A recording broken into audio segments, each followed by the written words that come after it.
All right, guys, so here's the new cab. You can see the truck's over there and my other cab's over there. So between these three cabs, I'm going to make one crew cab. I have crew cab rear doors. I'm gonna weld them into this cab. I'm gonna weld the crew cab doors into here, make them solid.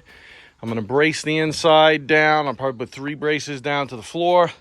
I'll end up cutting the rockers right here.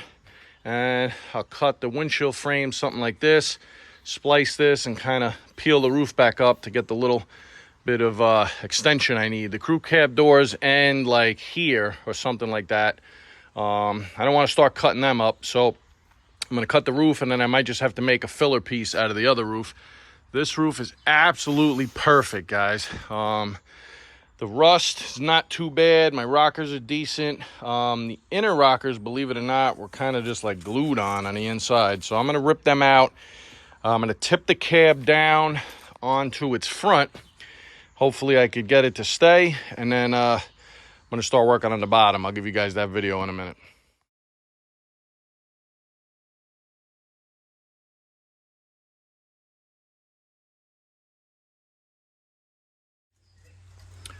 All right, so the inner rockers weren't actually attached to anything. I was able to just grab them with my hands, kind of rip them off. These two back doors are getting welded solid, so I'm not putting any weather stripping on the inside. I don't really have to worry about water too much. So my plan is just to take the grinder and kind of cut this straight down as best I can. Clean up the metal and then put some filler pieces. I'll probably make up the filler and just go flush with the top of this little lip. This is normally where the weather stripping goes, but like I said, I don't need it. So I'll probably just make up some sheet metal and just weld it in like that and then hit it with seam sealer.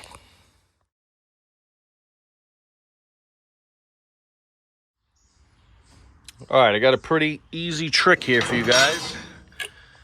So the grinder has the round nut here to hold it down, and then the grinder disc itself. I just kind of laid the disc flat against the outer rocker lip here, and I used this as my guide. I pushed that against it so I couldn't go any deeper than I needed to, and I just ran the grinder straight down, made my cut all the way down, and then I found this piece of angle iron.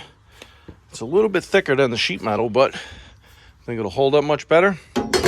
And it literally is perfect for filling that gap. I'm just gonna split it. I'll take the grinder and I'll cut it right down the middle of the V, and I'll have 2 perfect pieces, 1 for each side. Can't get any better than that, guys. I put a little magnet here just to hold it in place, and it fills this in nice. It's kind of like gold colored, so it looks weird. It almost looks like I'm looking through a hole, but that's actually the metal right there. And I just kind of cut it on an angle, almost like a knife blade. Fits right in there. And I'm just gonna go down. I'm going to tack weld most of this for now, because I want to fit the doors in and make sure everything looks all right before I fully weld it. But I'll make up this piece for the other side, and then I'll start working on what do I got to do. Sorry for the lawnmower in the background, guys. I'm gonna brace the roof, probably 1 down to here, 1 in the middle, and 1 on the end. The reason I'm going down to this bump up is because if you guys remember, this is going to be the back half of a crew cab build, so I might need to raise this floor up in the front in order to clear the gas tank and the frame and whatnot. So I don't want to mess with my braces. I want to put the braces to here, and then I'm going to end up cutting, you know, the truck here and here and taking the whole front end off, and once the doors are in.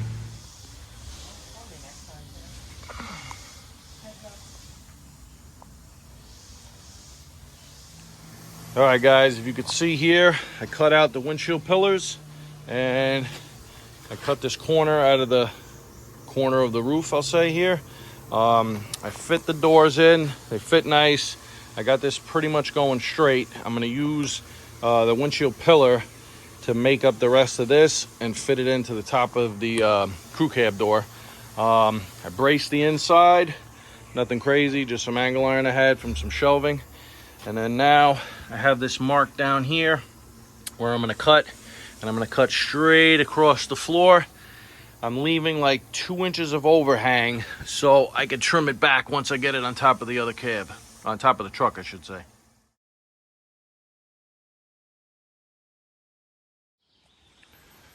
All right, so we're gonna do some quick rust repair in the back, guys. As you can see, I cut this out. I popped all the spot welds off. This piece isn't too bad. It's pretty strong underneath. I'm just gonna give it a quick shot of some paint.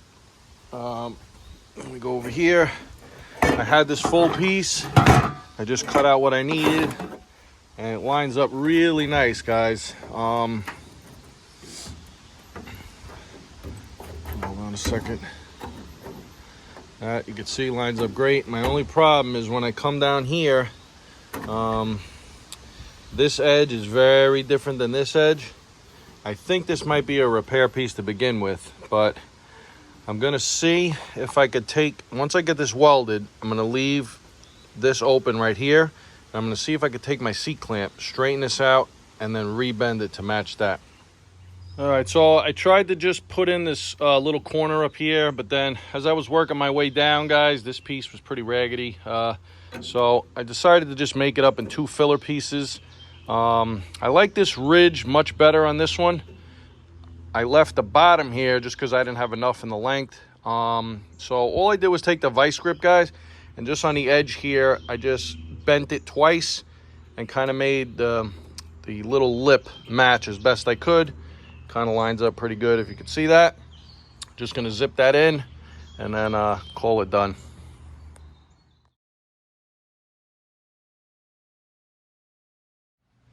All right, I'm done for now back here. I'm not going crazy with Bondo and all that kind of stuff. I just knocked the welds down, got it nice and solid, and I hit it with just some red paint I had laying around. Going aside here, that patch done. It was unfortunately a lot of Bondo on here, but it is what it is. Once I get the truck together, I'll probably Bondo that and make it look nice. In here, hopefully you guys could see, it's kind of bright, but just made it all nice and solid. And like I said before, the crew cab doors are getting welded on this, so I don't need any weather stripping or anything like that. This side, same thing. It's looking pretty good. This truck is getting rattle can black when it's done, and then I'm gonna sand it down in a few spots to kind of give that patina look. And then do some of that Poppy's hand rub on clear coat. We should be good to go.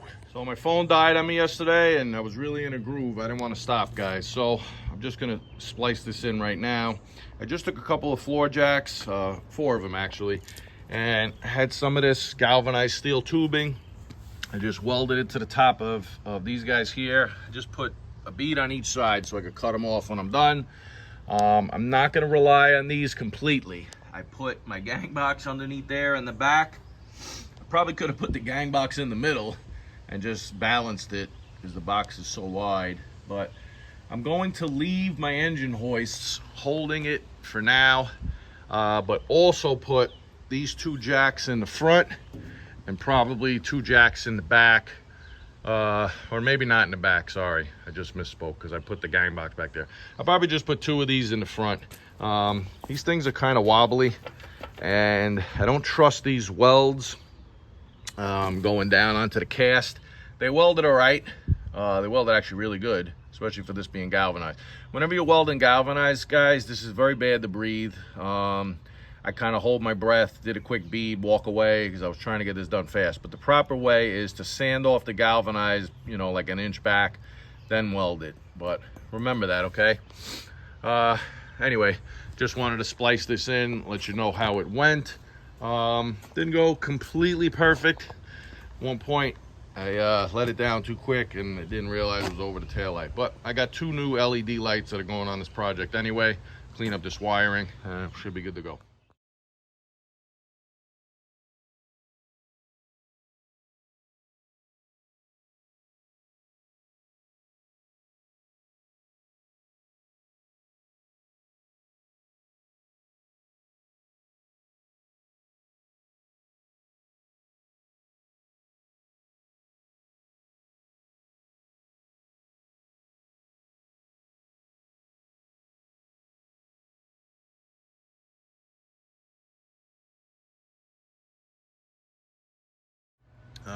So here's the truck. You can see it's not in terrible shape. Just have some, you know, rust flaking off the frame, but still pretty solid. Just gonna go around with the hammer and it's not really a chisel, just like a screwdriver tip thing here. Just hit and scrape and do whatever I can to get the surface rust off. And then I'm gonna go with a rust converter and a ceramic chassis paint from Eastwood. So I'll get everything ready. I kind of wire wheel it a little bit.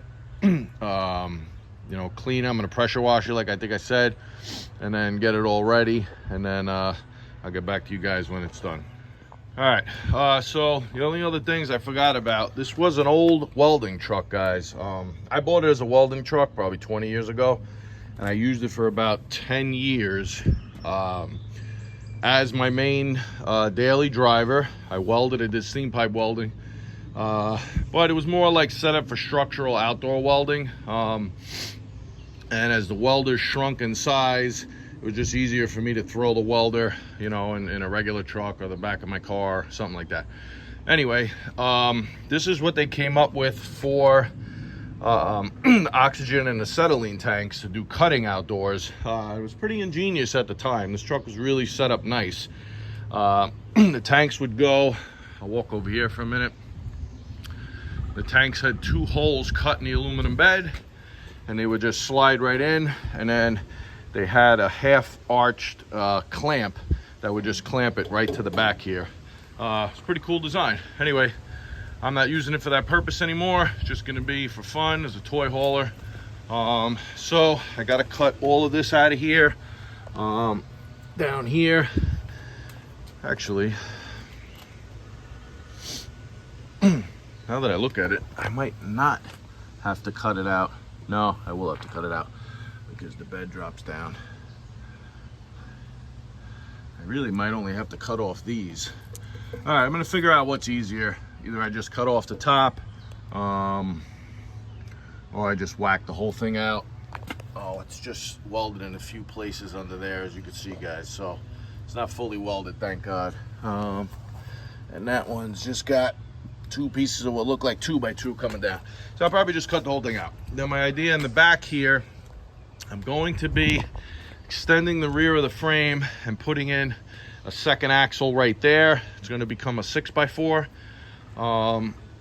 So I was going to unbolt all of this and then extend the frame out, whatever I need, and then put this bumper back, because I absolutely love this giant bumper they built. I put this on a little while back. I made a video of it. It was just drop down for the pintle hitch. And what I'm going to be doing is, as I've been showing you guys, that's my other cab that's getting welded to the back of this cab. It's going to almost become like a mini crew cab in the back. It's going to have a full-size door, but the doors are going to be welded shut, just so I can bring my kids when we go riding. This tank is in the way. I don't want to have to raise the cabs up, although it would probably look cool on this truck to give it a little body lift. But for now, I'm just going to be pulling this tank out of the way. I don't know what these tanks are stock, maybe 18, 20 gallons.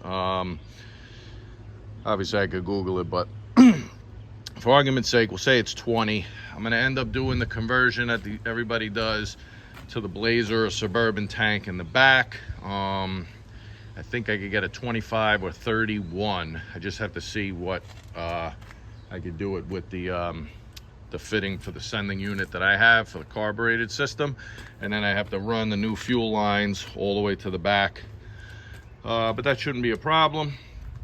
And then back to this section here, what I'm thinking about doing now is slicing the frame right here,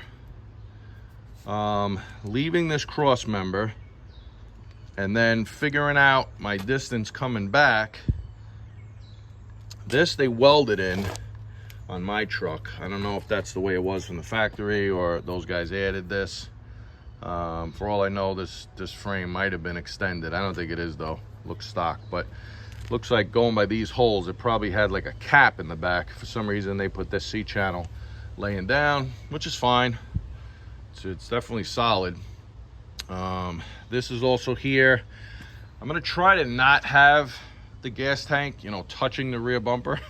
I want to have it in a little bit, so I'll try to keep that, maybe have that be, you know, my hold for the 2 straps, and maybe just have to take this guy out. I don't know, I'm gonna see, but I think I'm gonna try to leave all this bolted to this little piece of frame here and just cut the frame here, leave my factory end, and then just add on the distance I need for the second set of leaves. I do have the leaves, they're over there. I don't know if you guys could see my junk pile. I found a set of leaves that are roughly the same as the ones that were on here, C30 flatbed. But I'm thinking that I'm going to be way overkill for what I need. So down the line, I might just pull some of these springs out of this leaf pack here. Yeah,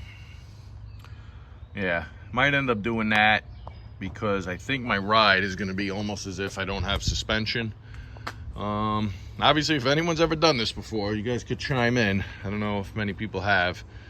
Mostly doing it for the cool factor, but this truck is also absolutely terrible. Now that I cut all the welding racks off the back, I have no weight, and it's an aluminum bed. These tires just spin. I did pick up a nice set of chains that I could throw on here if I ever get stuck somewhere. But I'm going to the 6x4, mainly for the cool factor, like I said, but it'll also give me, you know, semi 4-wheel drive in the back. These aren't locking diffs, but, you know, at least I'll have a little extra traction. But like I said, mainly for the cool factor. What I'm thinking is, these springs are mounted outboard. I'm thinking about slightly boxing this frame in here, like a little bit forward. I'll try to show you on this side. A little bit forward of the mount for this one, so I could get the tires a little bit closer together. And if I could bring it like right under here, and I'll mount that spring under the chassis, I think that would work out really well.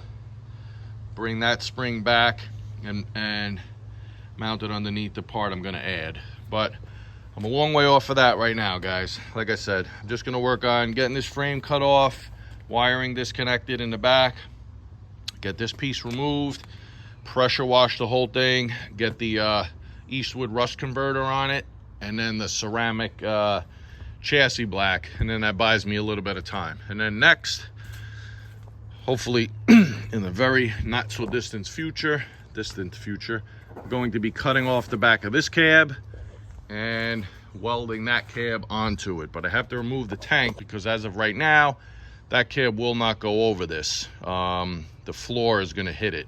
So basically, these tanks as they are, they have the bump up in the floor.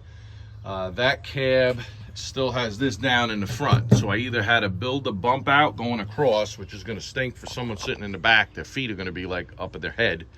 Or convert to the rear tank, which I wanted to do anyway. So I'm going to pull this tank out and then work on designing a spot in the back for my rear tank and running new fuel lines.